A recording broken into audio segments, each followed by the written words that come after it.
Hello everyone, मेरा नाम उन्नति नितेश श्रीवास्तव है। स्वागत है आपका यूएनएस एकेडमी में, जहां हम Maharashtra state board class 8 subject mathematics का chapter 1 rational and irrational numbers का नेक्स्ट टॉपिक देखने जा रहे हैं, जो है इरैशनल नंबर्स। अब इरैशनल नंबर पढ़ने से पहले हमने प्रीवियस वीडियो में डिस्कस किया था नेचुरल नंबर,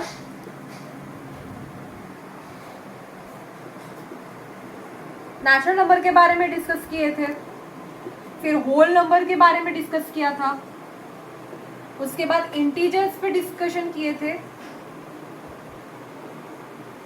उसके बाद में हमने रैशनल नंबर के बारे में देखा था, राइट। अब हम देखते हैं कि ये इरैशनल नंबर क्या होता है। इरैशनल नंबर क्या होता है, दोनों की डेफिनेशन बिल्कुल अलग है, ठीक है। लेकिन ये जो इरैशनल नंबर है ना, तो ये जो रैशनल नंबर और इरैशनल नंबर है, दोनों की डेफिनेशन अलग है।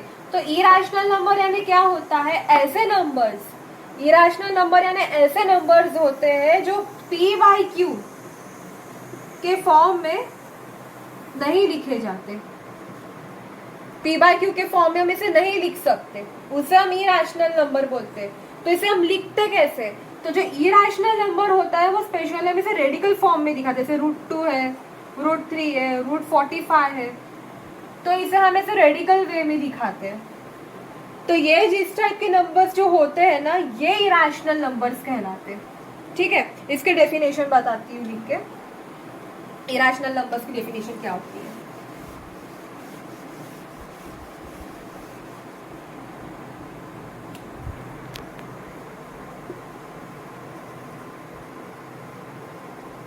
irrational numbers, those numbers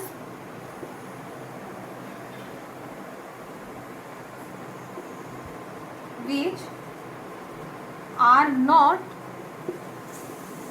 written in form of p by q, which are not written in the form of p by q, where p and q are integers and q is not equals to 0। तो ऐसे numbers जिसे हम p by Q के form में नहीं लिख सकते, जहां पर p और q इंटीजर्स है, q जो है 0 के अनइक्वल होता है। अब इसके एग्जांपल्स क्या क्या है, इसके एग्जांपल है √2, √3, √5, √7, √13 एक्सेट्रा। जनरली ऐसे नंबर्स जो है ना रेडिकल में लिखे जाते हैं, ओके। इसका वन मोर एग्जांपल है पाई, पाई भी इसका एग्जांपल है। अब मैंने आपको प्रीवियसली बताया था, पाई सॉल्व करके बताया, इसकी वैल्यू थी 22/7, जिसका आंसर 3.14 समथिंग हमने लाया था। अब यहाँ पर क्या केस हो गई, प्रीवियस वीडियो में बताया कि पाई रैशनल नंबर होता है, पाई मैंने बताया रैशनल नंबर था, तो यहाँ पर पाई फिर इरैशनल कैसे क्या हो गया। तो इसका रीजन क्या है, पाई इरैशनल क्यों है यहाँ पर, क्योंकि ये जो पाई है, पाई की वैल्यू कभी 22/7 थी ही नहीं। 22/7 ये मैथमेटिकल प्रॉब्लम को इजी लाने के लिए, ताकि मैथ्स के जो भी प्रॉब्लम्स है, जो हमारा आंसर इसका 3.14 आया था, ताकि हम इसकी वैल्यूज को अलग अलग प्रॉब्लम्स में या अलग अलग सिचुएशंस में से यूज कर सके। इसलिए हमें यहाँ पर पाई की जो ये थी वैल्यू 3.142857, इसके बाद में वही नंबर्स रिपीट होते जा रहे थे, इसलिए हमें कहा था कि जो पाई है इस केस में ये रैशनल नंबर बन गया था। लेकिन एक्चुअल में पाई जो है वो इरैशनल नंबर है। इरैशनल नंबर इसलिए क्योंकि पाई की वैल्यू 3.142857 ना आते हुए, ना ही ये नंबर रिपीट होते हुए, इसकी वैल्यू कुछ और ही आती है, कुछ और ही आती है। और इसकी जो वैल्यू है ये टर्मिनेट भी नहीं होती, पाई की जो वैल्यू है यहाँ पर ये टर्मिनेट भी नहीं होती, और non terminate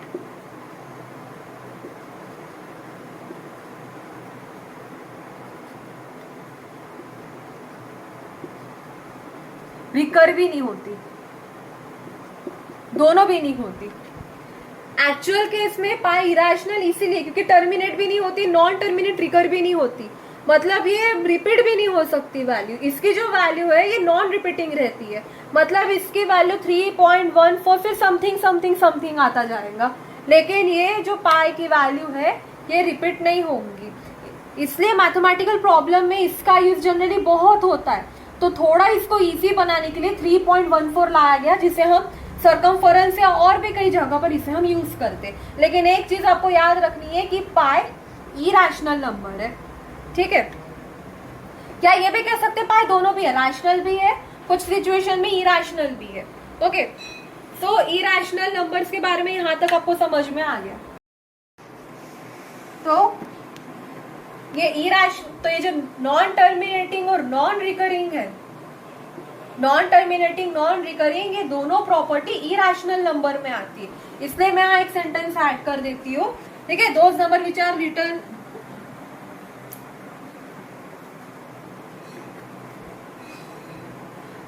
so those numbers which are not written in the form of p by q, where p and q are integers and q is not equals to 0, and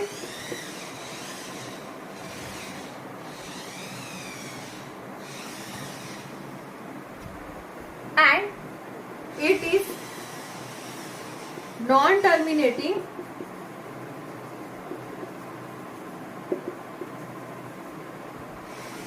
non-recurring,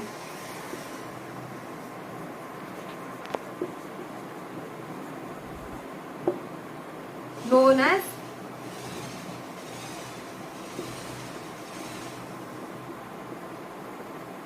irrational numbers।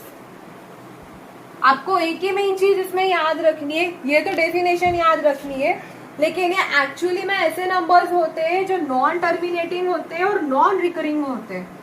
ये दो main चीज आपको याद रखनी है, non terminating non recurring. Non terminating मतलब reminder में 0 नहीं आता है, और नॉन रिकरिंग मतलब ये नंबर्स रिपीट भी नहीं हो सकते। आंसर इसका जो रहेगा एक पॉइंट के बाद में कुछ दूसरे नंबर्स आते जाएंगे, इसलिए इसे नॉन रिकरिंग बोला, मतलब ये नंबर्स रिपीट नहीं होंगे।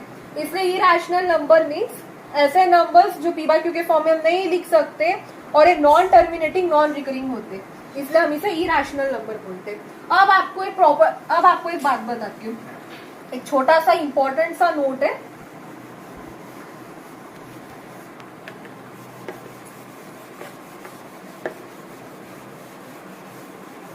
Very small note, important. मैंने आपको रेडिकल बताए थे, नंबर्स जो इरेशनल नंबर्स होते हैं,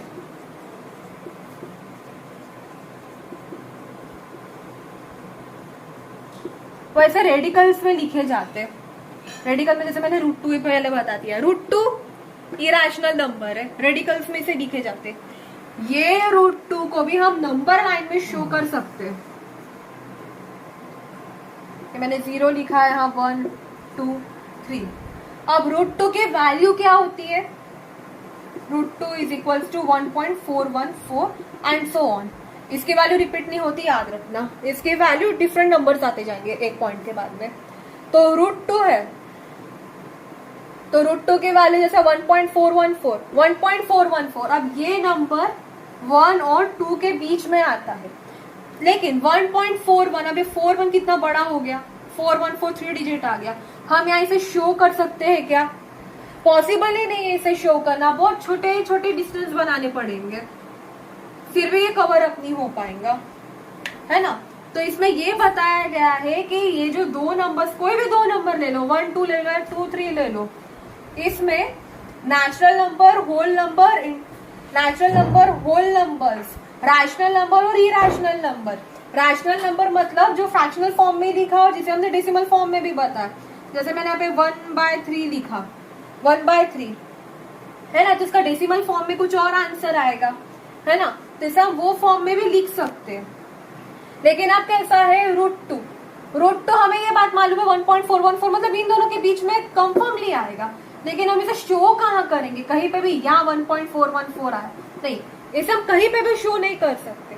तो इसके लिए एक मेथड रहती है, इसे हमें ज्योमेट्रिकली, जो √2 है ना, हम इसे फ्रीली शो नहीं कर सकते, इसे हमें ज्योमेट्रिकली शो करना पड़ता है। वो ज्योमेट्रिकली हम इसे जो ज्योमेट्रिकली होती है मेथड, इसे हम पाइथागोरस यूज करके शो करते हैं। तो अभी फिलहाल के लिए डिस्कस करेंगे कि √2 को हम कैसे शो करेंगे यहाँ पर। ओके, एक चीज आपको याद रखनी है कि इसे हम ऐसे फ्रीली नहीं शो कर सकते, इसकी मेथड जो है वो ज्योमेट्रिकली हमें जाना पड़ेगा। ओके,